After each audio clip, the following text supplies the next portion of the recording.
Hey guys, it's Scott with Scottie B Cards, and in this video I want to talk about the print run of 2023 Topps Series 1.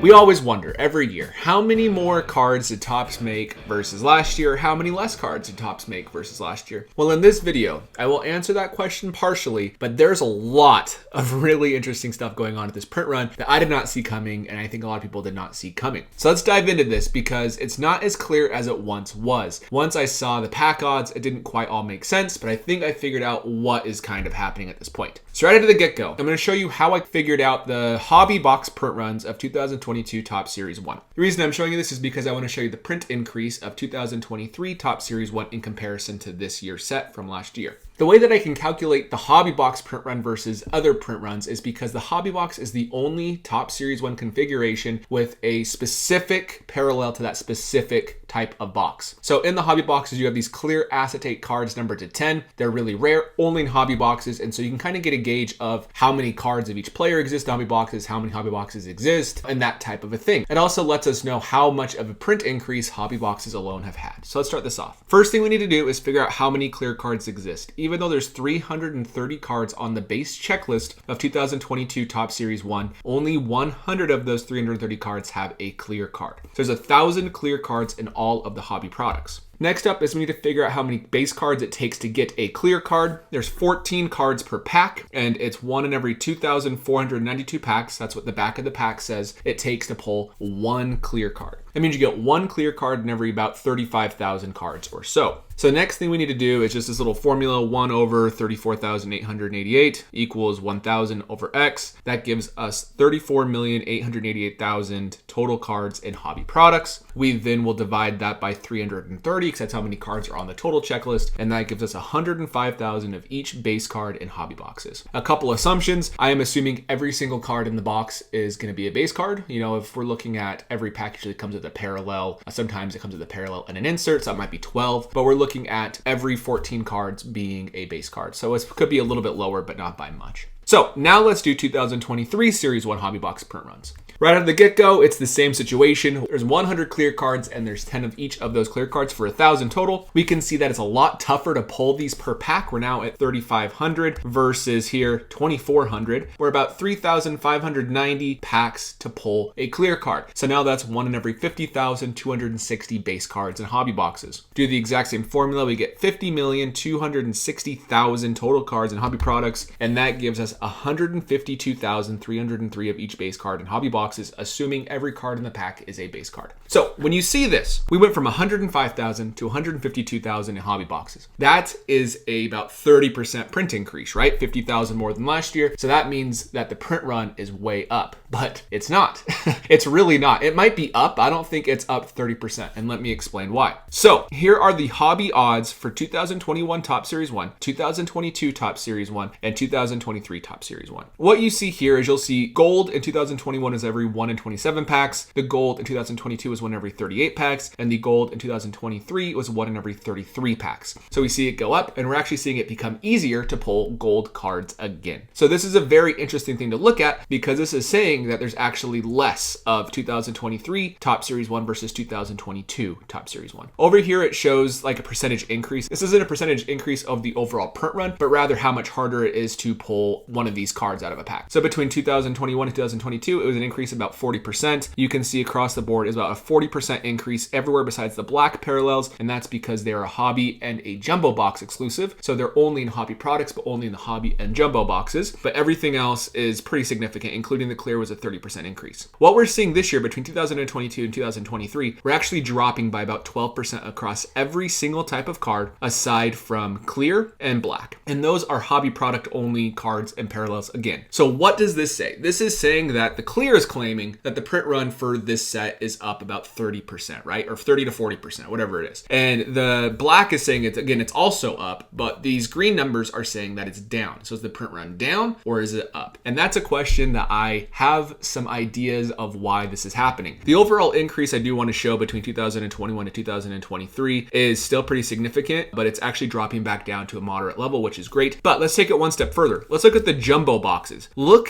at these numbers. Now that you know what's going on, you can look at this, we saw the same 40% increase like we saw in hobby configurations. We're seeing it in jumbo configurations. But look at the difference. Instead of it being 1 in every 12 packs, like 2022 Top Series 1 to pull a gold card, it's 1 in every 4 packs. So you're guaranteed essentially 2 to 2.5 in every single hobby box you open. On top of that, instead of it being 1 in every 47 boxes to pull a green rainbow, it's now 1 in 14. This was actually a little error right here, so ignore this. I forgot to switch that out, but that's okay. But let's go look at the vintage stock number to 99, who is 1 in every 241 packs. Now it's 1 in 70 packs. These jumbo boxes are absolutely loaded. And I will get to why I think that's the case in just one more second, but I wanted to show the really big decrease. So this is red, it should be green. We're actually seeing it become much easier to pull cards out of jumbo boxes than it was 2 years ago or 3 years ago. They're that much better this year. So what is going on? I'm gonna give you my thoughts real quick, and then we'll go over what I do know and what I don't know. I think that Topps is realizing that as of lately, it's easier to pull numbered cards, parallel cards, other types of cards out of hanger boxes and blaster boxes. Primarily hanger boxes. They've always been great. People always say hangers are bangers, and that's because you can go open up a dozen of those and have much better pulls than if you open a jumbo box of Topps Series 1. That's the idea of what's been going on, just because it's easier to get cards out of those hanger boxes. So there's a couple things that could be going on here. The very first one is I think Topps is either reducing the print run of jumbo boxes, which would make sense because it's now 70% easier, whatever it was, to pull a gold than it was last year. And it's basically that way across every single parallel aside from the black parallel, but that's shared between hobby and jumbo. I don't think hobby print runs are really down at all. We actually saw they're up about 30% or so. There's 105,000 cards per person. Now it's 150,000 cards per person. So we know hobby's up, but I think either jumbo is way, way down. I think it has cut back a little bit. I have no way to prove that because there's no parallel exclusive to jumbo boxes, or we're seeing retail products either become harder to hit things in, making the pack odds are actually harder on those products, or they're producing less retail this year versus last year. Last year, there was so much retail product produced of 2022 Top Series 1. It was everywhere. You can probably still find it. I think the Meijer here in town actually still has 2022 Top Series 1 that they just keep restocking because they had so much of it. And that demand is waning, and I think Topps realizes it. So either they're making jumbo boxes more scarce and they're trying to load those because it makes sense. You want the hobby products to get you better pulls than the retail products, or they are just cutting some retail configurations. Either way, one of those things is happening. So let's talk about what we know. Hobby print runs are up. We know that. Clear and black odds prove that. You can go back and watch that video. You can look at the back of the packs yourself and just see the increase that's happening. Hobby still has better pull rates this year than last year. Even with the big increase in hobby boxes, you're still more likely to get something good out of it this year than you ever were last year, which is a great thing if you're buying a hobby product. I wish we had this trend year over year. Jumbos are much better boxes than last year. I'm not the type of guy who goes in and I say how much it costs to pull every card. I'll do that a little bit in this video, but there's others on here. Striker Breaks is a good one. He does that all the time. But those boxes are now going to be much better because it's much, much easier to pull cards out of them than it's been in basically years. So I do know that there's much more potential in hobby product than we've seen in a long time, especially in comparison to retail. Things I do not know. Is jumbo printed less this year, or are pulls just better at the cost of other formats pulls like retail? Are they eliminating hanger boxes? Are they eliminating blaster boxes? Are they eliminating fat packs? One of those eliminations would increase the odds of pulling something across the board, right? We can understand that. Is retail printed less this year, or are the pulls just horrible this year in retail? And that's what we have to find out in the next week or so. I can do a follow-up video to this, but is retail printed less, or are the pulls just abysmal? We know that Topps isn't just turning on the printers because all the parallels I was showing are numbered, so they can't just make more of them. It's just not how it works. Is Topps getting rid of certain retail formats like we already discussed? And is the overall print run up or down? I have no idea. I know hobby is up about 30%, like we discussed, 105 to 150,000 per player per card, but I have no idea if the overall print run's down because jumbo is obviously down quite a bit when it comes to actually pack odds, but we could have the same number of jumbo boxes made as last year, and it's just at the cost of retail. There was a lot of retail produced, and that makes the print run per card go up, and if that retail is trimmed back a little bit somehow, if that's what the case is going to be, or if jumbo is trimmed back a little bit somehow, then that means not only are the parallels easier to hit, but the base cards are actually worth a little bit more than they've been worth in a long time, especially for a Series 1 product. Series 1, since basically when Topps has been going since the 90s, hasn't really had value because it's always the most printed set. Topps Update usually is about a third of the print run of Topps Series 1. And because of that, there's not really going to be a ton of value in base, but there's going to be more now versus last year if this is actually telling us that print runs are down. I can't confirm that. I can't say for sure, but it kind of looks that way to me. I'll make a follow-up to this video where we can look at the retail pack odds and see where we think things are going. And overall, I'm glad that Topps Topps is making the jumbo and hobby boxes more valuable, because when you buy a jumbo box, which I did of Topps Update this last year, it's so hit or miss. And I only got like one parallel out of a